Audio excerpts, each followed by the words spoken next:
Physics lover 1 2 hello all my physics lovers यार, मैं हूं दिवस प्रताप सिंह और आप लोग देख रहे हैं अपना प्यारा सा चैनल फिजिक्स इजी पाठशाला। ओके, सो आज के टॉपिक में हम लोग बात करने वाले हैं कि किसी फॉर्मूलेस के बीच के रिलेशन को हम निकालते कैसे हैं।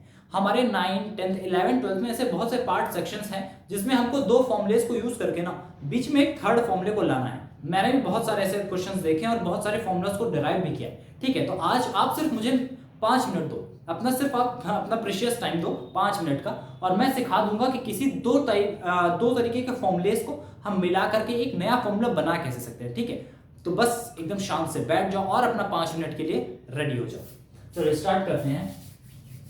एक काम करते हैं, अपना पहला फॉर्मूला हम लोग लेंगे काइनेटिक एनर्जी का और मोमेंटम का, जो कि बहुत ज्यादा पूछता है और बहुत ही ज्यादा इस पे क्वेश्चंस भी बनते हैं। ठीक है, तो हम अपना पहला ले लेते हैं काइनेटिक एनर्जी का एंड मोमेंटम का।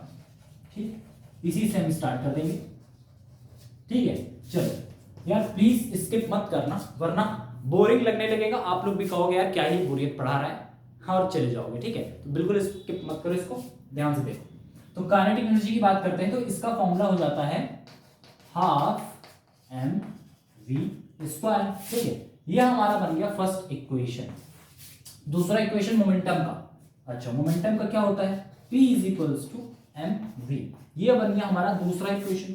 मेरे पास दोनों इक्वेशंस तैयार है। अब पहला रूल आपको ध्यान रखना है वो कि अगर इन दोनों के बीच कोई रिलेशन बनने की पॉसिबिलिटी बनती है, ठीक है, तो ये देखना कि क्या दोनों चीजों में कुछ चीजें कॉमन मिल रही है। जैसे m कॉमन है, v कॉमन है, मिल गया ना कॉमन, यानी हमको एक ट्रिक मिली कि यस इन दोनों के बीच कोई रिलेशन पॉसिबल तो है। अब क्या है वही हमको निकालना है। चलो अभी निकाल के देखते हैं। दूसरी बात हमको लानी है कि इस mv और ये भी mv दिख रहा है, यानी कि ये p इधर एडजस्ट हो सकता है। अब कैसे एडजस्ट करना है वो हमको सीखना है। तो हम क्या कर सकते हैं कि यहाँ पे mv है, यहाँ mv स्क्वायर है, तो इस स्क्वायर को हम कुछ हटा दें या फिर यहाँ दोनों के बीच स्क्वायर लगा दें। समझ रहे हो? तो इसके लिए हम क्या करेंगे, हम काइनेटिक एनर्जी में क्या कर सकते हैं, इधर समझना, काइनेटिक एनर्जी का हम क्या करेंगे, दोनों तरफ हाफ एम वी स्क्वायर में दोनों ऊपर और नीचे m से मल्टीप्लाई कर लेंगे। उससे होगा क्या, उससे बन जाएगा हाफ एम वी का होल स्क्वायर अपॉन m। ठीक, इससे क्या हो गया, हमको M V square whole value मिल गई ना। अब हमको जहां एम वी रखना है वहां पे हम आराम से रख सकते हैं। ठीक है, तो हमको ये एक नया क्या मिल गया, इक्वेशन मिल गया। इस इक्वेशन को नाम हम थर्ड कर देंगे।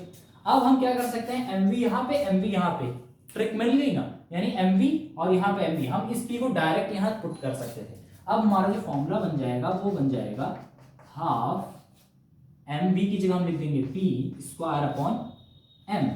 दिख रहा है ये कुछ बहुत सिमिलर फॉर्मूला है और आप लोगों ने बहुत बार देखा होगा, इस पे क्वेश्चंस भी काफी आ जाते हैं कि काइनेटिक एनर्जी का हमको रिलेशन बताना है मोमेंटम के साथ। ठीक है, तो इस तरीके से आप दो फॉर्मूलेस को मिला करके एक नया फॉर्मूला क्रिएट कर सकते हो। ठीक, तो इसको ध्यान रखना कि हमेशा सिमिलरिटीज खोजनी है कि दोनों में सिमिलरिटीज क्या है। ठीक है, आई होप आपको ये चीजें बहुत पसंद आई होंगी। अगले पार्ट में हम एक नए फॉर्मूले को डिराइव करेंगे दो अलग अलग फॉर्मूले के रिलेशन के साथ। ठीक है, थैंक्स फॉर वॉचिंग।